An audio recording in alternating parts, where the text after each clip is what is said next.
شیلی 5 آگوست 2010 سقف معدن طلای سنخوزه فرو ریخت و 33 معدنچی را در زیر زمین به دام انداخت.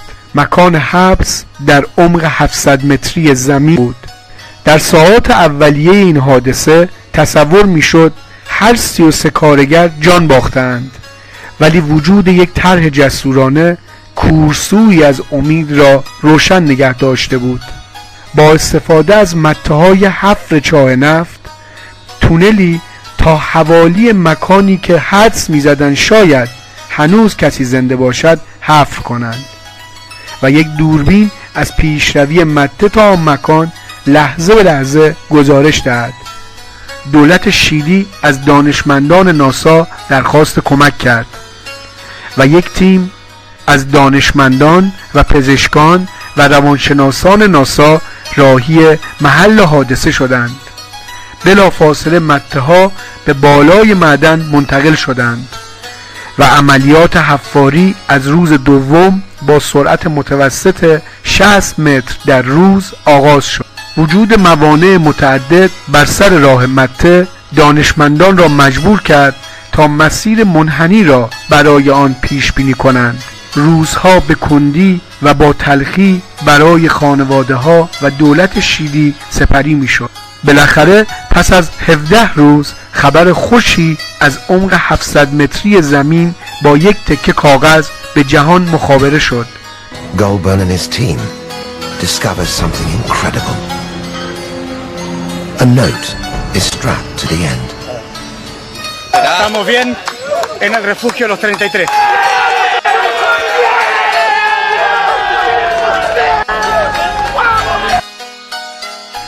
ما 33 نفر زنده هستیم. تیم پزشکی و روانشناسی ناسا مدیریت کار را به عهده گرفت. احتمال کمبود ویتامین ای و مشکلات روحی کارگران مهمترین دغدغه آنها بود، چرا که حدس می‌زدند این عملیات ماه‌ها طول خواهد کشید.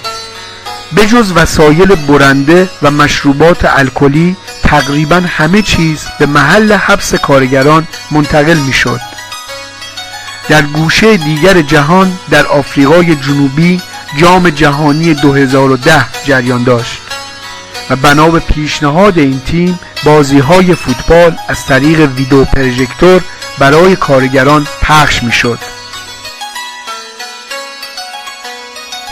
از همان روزهای اول به موازات حفر تونل زنده‌یاب این پرسش مطرح شد که اگر کسی زنده پیدا شود چگونه به سطح زمین منتقل گردد؟ پاسخ آن ساخت یک کپسول یا کبوتر نجات بود.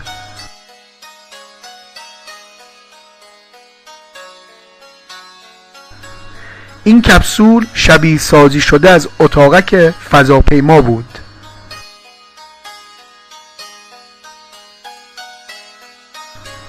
یک تونل مستقل و مستقیم از سطح زمین به محل کارگران حفر شد تا عمق 700 متری با لوله‌هایی به قطر 70 سانتی متر ایمنسازی شد. بالاخره در روز 69 کپسول با سرعت متوسط کمتر از 1 متر بر ثانیه به مکان مورد نظر رسید و طولانی ترین عملیات نجات دست جمعی ثبت شده در تاریخ پایان یافت.